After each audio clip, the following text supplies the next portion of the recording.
லூக்கான சுவிசேஷம் 12ஆம் அதிகாரம் அதனுடைய 49வது வசனத்தை வாசிக்கலாம். லூக்கா 12:49.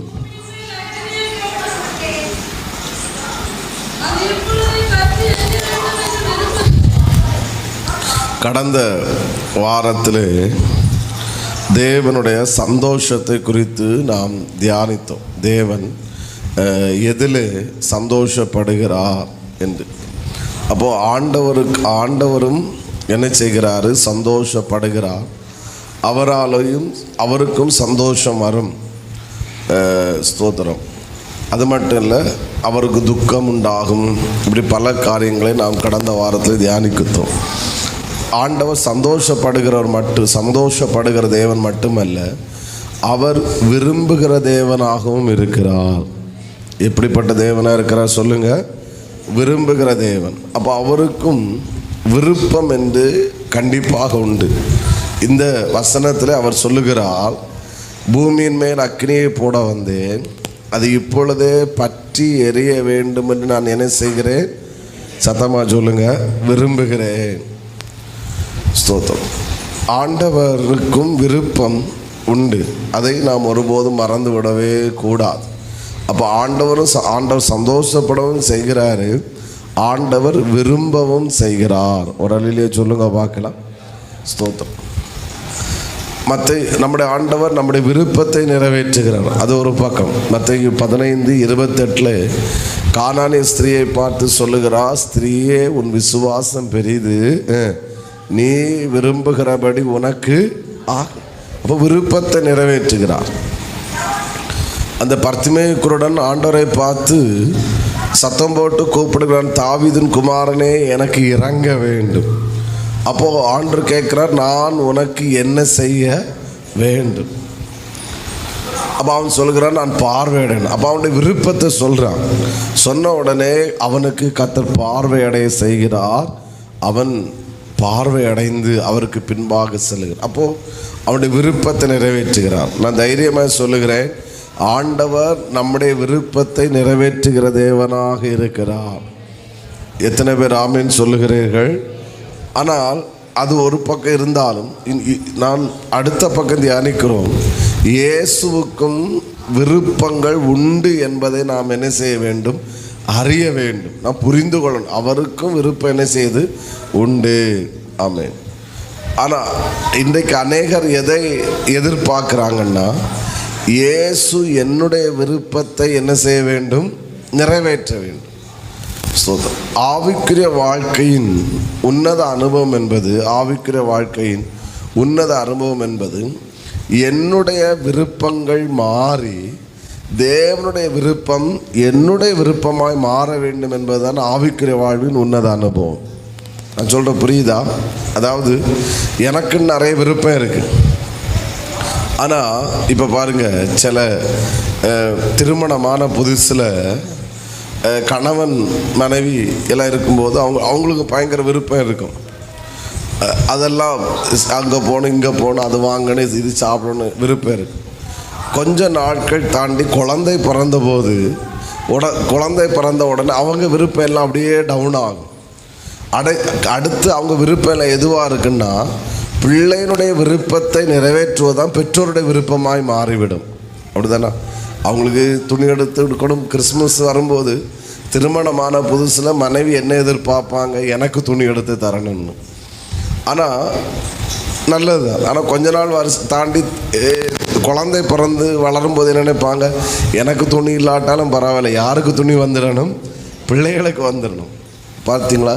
அதே போல் ஆவிக்கிற வாழ்க்கையில் வளர வளர வளர நம்ம விருப்பம் எப்படி இருக்கணும்னா, எனக்கு விருப்பங்கள் குறைந்து தேவனுடைய விருப்பம் யாருடைய விருப்பமாய் மாறணும்? என்னுடைய விருப்பமாய் மாறணும். இதுதான் ஆவிக்குரிய வாழ்க்கையின் உன்னத அனுபவம்.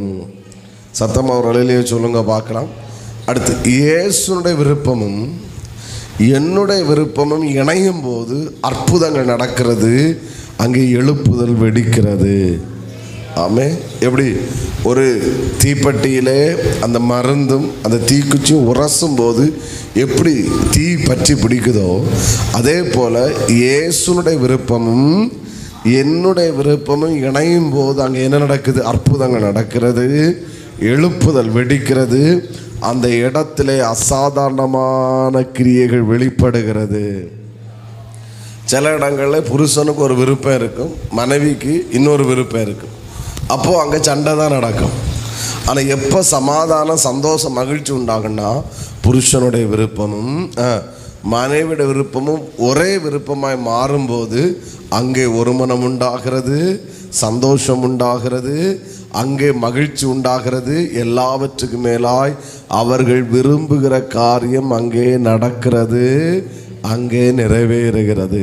அதே போல இயேசுனுடைய விருப்பமும் என்னுடைய விருப்பமும் இணையும் போது அங்கே அற்புதங்கள் நடக்கிறது, சந்தோஷம் உண்டாகிறது, எழுப்புதலும் வெடிக்கிறது. சத்தம் ஒரு அலையிலே சொல்லுங்க பார்க்கலாம். இன்னும் சத்தத்தை உயர்த்த ஹல்லேலூயா. இந்த நாட்களிலே கர்த்தர் தன்னுடைய விருப்பத்தை நிறைவேற்றுவதற்காக மனிதர்களை தேடிக்கொண்டே இருக்கிறார். அவருடைய விருப்பத்தை அவர் நிறைவேற்ற முடியும், ஆனால் அவருடைய விருப்பம் இந்த பூமியில் நிறைவேற்றப்பட வேண்டும். ஸ்தோத்திரம். சீசர்களை பார்த்து சொல்லுகிறார், நீங்கள் உலகமெங்கும் போய் ஆமென் சகல ஜாதிகளை சீஷராக்கி பிதா குமாரன் பரிசுத்த நாமத்தில் அவளை என்ன கொடுங்கள். இது அவருடைய விருப்பம். அந்த விருப்பம் நிறைவேறும்படியாக ஆட்களை தேடிட்டே இருக்கிறான். பேதுரு ஸ்தோத்திரம், அவன் இயேசுவிட்டு பின்வாங்கி போனவன திரும்பவும் தேடி போய் ஆமென் அவனிடத்தில் சொல்லுகிறேன், ஆடுகளை மேய்ப்பாயாக. அவருடைய விருப்பம். ஸ்தோத்திரம். அனனியாவிடத்தில் ஆண்டவர் சவுலை குறித்து சொல்லும்போது சொல்லுகிறார், ஆமாம் ஆண்டவரை அவன் சபையை உபத்திரப்படுத்தணும் பாழாக்குறன்னு சொல்லும்போது கர்த்தர் சொல்லுகிறார், புறஜாதிகளுக்காக நான் தெரிந்து கொண்ட பாத்திரமாய் அவன் இருக்கிறான். நீ போய் அவனுக்காக ஜெபம் பண்ணு, அவன் பார்வை அடைய வேண்டும். அவன் இப்பொழுது ஜெபம் பண்ணி கொண்டிருக்கிறான். காது கேட்கல, சத்தமாக ஆமேன்னு சொல்லுங்க. அப்போ இன்றைக்கு எப்படி அன்று முதல் இன்றைக்கு வரைக்கும் தேவன் தன்னுடைய விருப்பத்தை நிறைவேற்றுவதற்காக ஆட்களை தேடிக்கொண்டிருக்கிறார்.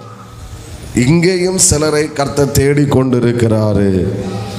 அவருடைய விருப்பத்தை நீங்கள் நிறைவேற்ற ஆயத்தம் என்றால் உங்கள் விருப்பத்தை அவர் நிறைவேற்ற ஆயத்தம் உள்ளவராக இருக்கிறார்.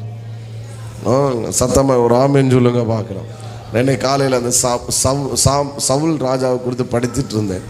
அமலேக்கியரை குறித்து எல்லாவற்றையும் அழித்து விட்டு வருவதற்காய் ஆண்டவர் அனுப்புகிறார். ஆனால் அவனோ ராஜாவை உயிரோட பிடிச்சிட்டு அடுத்து அழிக்க வேண்டிய அந்த மிருக ஜீவங்களை அழிக்காமல் கொண்டு வருகிறார்.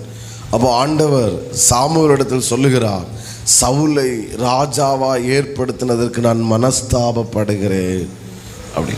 உடனே அந்த அடுத்து இருக்கும் 15ஆம் அதிகாரம் நினைக்கிறேன், அந்த கடைசி வசனம் இப்படி முடியும், ஆமேன் தேவன் சவுலை ராஜாவாக்குறதுக்கு மனஸ்தாபப்பட்டதை நினைத்து சாமுவேல் துக்கம் அடைந்தான் என்று.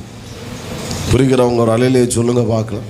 இன்றைக்கு அநேகர் சில கிருபைகளை கர்த்தர் கொடுக்கிறார், சில வரங்களை கொடுக்கிறார், அபிஷேகத்தை கொடுக்கிறார்.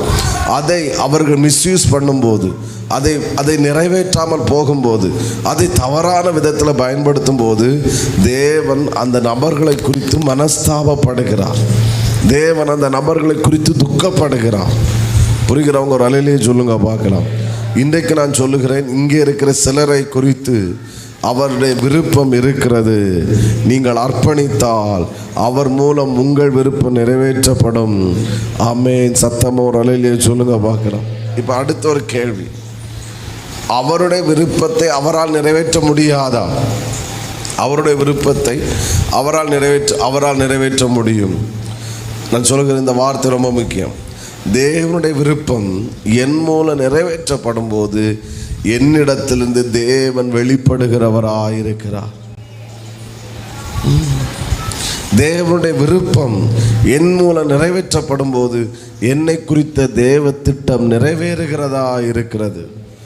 உங்களிடத்திலிருந்து தேவன் வெளிப்பட வேண்டும் என்றால், உங்களிடத்திலிருந்து இயேசு வெளிப்பட வேண்டும் என்றால் தேவனுடைய விருப்பம் என் மூலம் நிறைவேறித்தான் ஆக வேண்டும்.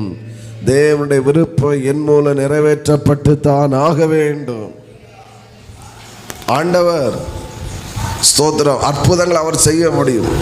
ஏன் நம்மை கொண்டு செய்கிறார் என்றால், உங்களை கொண்டும் அற்புதத்தை செய்ய முடியும் என்று அவர் நம் மூலமாய் அவர் நிரூபிக்கிறவராய் இருக்கிறார். காது கேட்கல, சத்தமா ஒரு அலையிலேயே சொல்லுங்க பார்க்கலாம். அப்போ தேவன் இன்றைக்கு கோடிக்கணக்கான ஜனங்களுடைய விருப்பத்தை நிறைவேற்றுகிறார். கோடிக்கணக்கான ஜனங்களுடைய விருப்பத்தை கர்த்தர் நிறைவேற்றுகிறார். ஆனால் அவருடைய விருப்பத்தை நிறைவேற்றுகிறவர்கள் வெகு சிலரே. திரும்ப இந்த வார்த்தையை சொல்லுகிறேன். தேவன் கோடிக்கணக்கான ஜனங்களுடைய விருப்பத்தை நிறைவேற்றுகிறார். ஆனால் அவருடைய விருப்பத்தை நிறைவேற்றுகிறவர்கள் சொல்லுங்க வெகு சிலரே. ஒரு அலையிலேயே சொல்லுங்க பார்க்கலாம். காது கேட்கல, இன்னும் சத்தத்தை உயர்த்தி ஹல்லேலூயா ஹல்லேலூயா ஒரு வேடை கூட சொல்லிட்டு பசங்க உள்ள வந்துடுறேன். தேவனுடைய விருப்பத்தை யார் நிறைவேற்றுகிறார்களோ அவர்களுடைய விருப்பத்தை நிறைவேற்றுவதே தேவனுடைய விருப்பம். திரும்ப சொல்கிறேன். யார் தேவனுடைய விருப்பத்தை நிறைவேற்றுகிறார்களோ அவர்களுக்குன்னு சில விருப்பம் உண்டு. ஆண்டவர்கிட்ட எது உங்கள் விருப்பம்னு கேட்டால், என் விருப்பத்தை நிறைவேற்றுகிறவர்களுக்கு அவர்களுடைய விருப்பத்தை நிறைவேற்றுவது தான் என்னுடைய விருப்பம். அவர்கள் எதை விரும்புகிறார்களோ அதை நிறைவேற்ற நான் ஆயத்தமாக இருக்கிறேன். ஆனால் அவர்கள் மூலம் என் விருப்பங்கள் நிறைவேற்றப்பட வேண்டும். சத்தமாக ஆமேன்னு சொல்லுங்க பார்க்கலாம். இன்னும் சத்தத்தை உயர்த்தி ஹல்லேலூயா. அப்போது கர்த்தர் ஏதோ சிலதை நம்மிடத்தில் எதிர்பார்க்கிறார். அது என்னவென்றால், அவருடைய விருப்பம் என் மூலம் நிறைவேற்றப்பட வேண்டும்.